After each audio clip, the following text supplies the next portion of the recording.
3 long days of intense talks and yet no deal.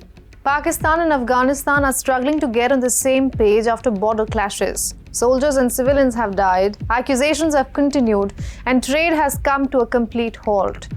And now, a country that pretty much gave birth to the crisis is offering to help. In this episode of Grey Zone, we decode the fault lines in Afghanistan-Pakistan ties. I'm Ananya Dutta. Let's get started.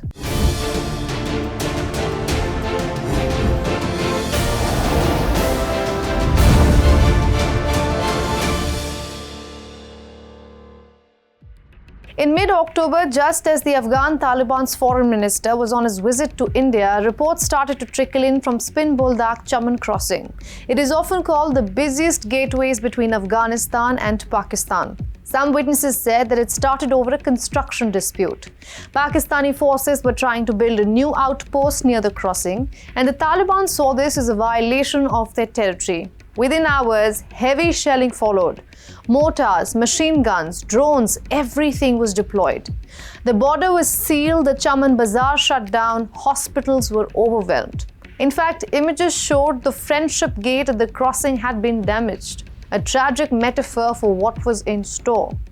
The fighting continued for the next few days until a ceasefire was agreed on. The guns have fallen silent, yes, but the fundamental issue stays. The Tehreek-e-Taliban Pakistan, or TTP for short.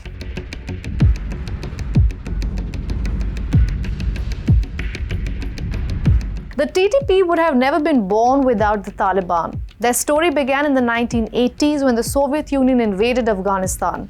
The US saw this as a threat and immediately put its CIA to work with Pakistan's intelligence body ISI. Together, they funneled money, weapons, and trained Afghans in the name of defending their own lands. And when the Soviets left in 1989, the race to power began, and the chaos gave birth to a new force, the Taliban. The US-backed Afghan fighters teamed up with students and tribals to take over Kabul in 1996. Officially, Taliban was in control of Kabul. For a while, Pakistan saw them as strategic allies, since the ISI had good relations with some of them. But after 9/11, when the US invaded Afghanistan to dismantle Al-Qaeda, Pakistan switched sides. And this was seen as a stab on the back for many Taliban fighters who were once nurtured in Pakistan's tribal belt. They accused Islamabad of betraying Islam, and in 2007, a new group was born, Tehreek-e-Taliban Pakistan, or TTP. And ever since, Pakistan's border with Afghanistan has been fraught with violence.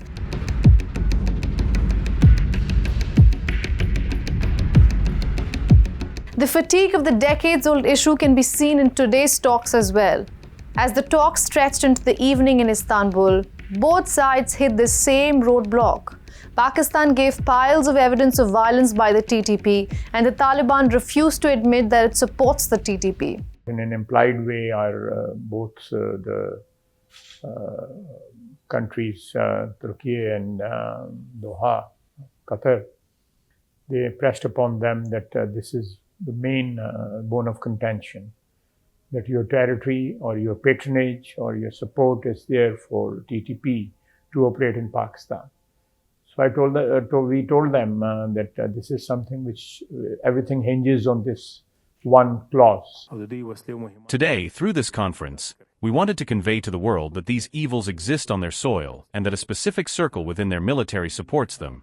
The world must pay attention to them. Pakistan has initiated propaganda at high levels regarding Afghanistan.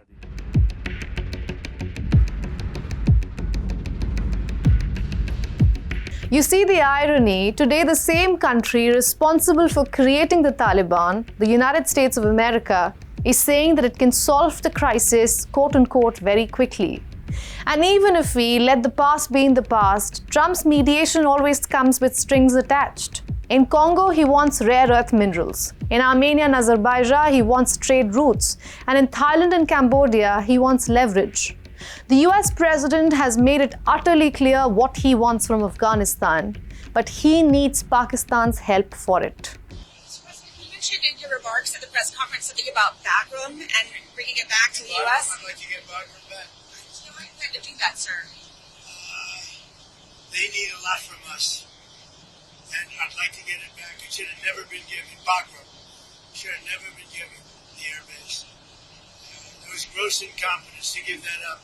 You know, it's one of the most powerful bases in the world in terms of runway strength and length. The strength and length, you could land anything on there. You could land a planet on top of it. Can you imagine they gave it up for nothing? Just, oh, let's leave.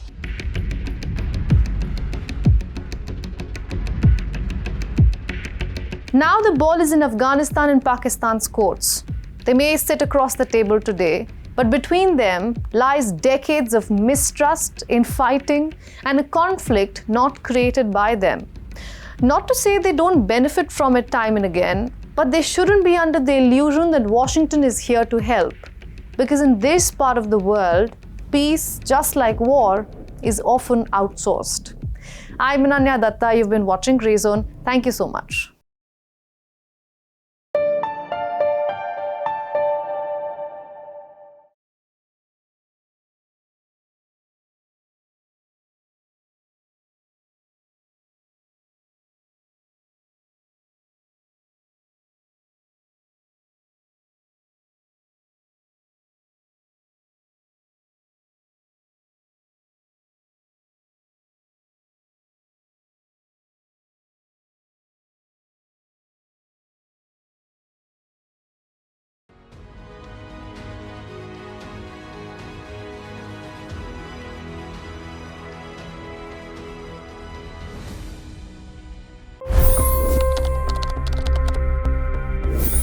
$25 crore गरीब गरीबी को परास्त करके बाहर निकले।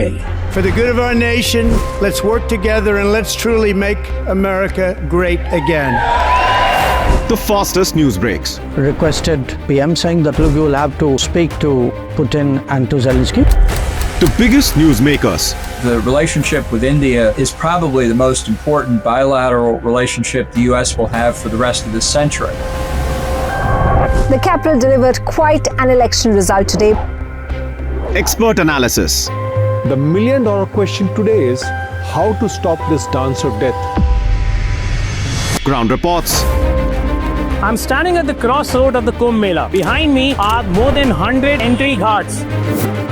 Long-form interviews. Exclusionary politics is reflected in Manipur case as well. You don't bother because this is a small state.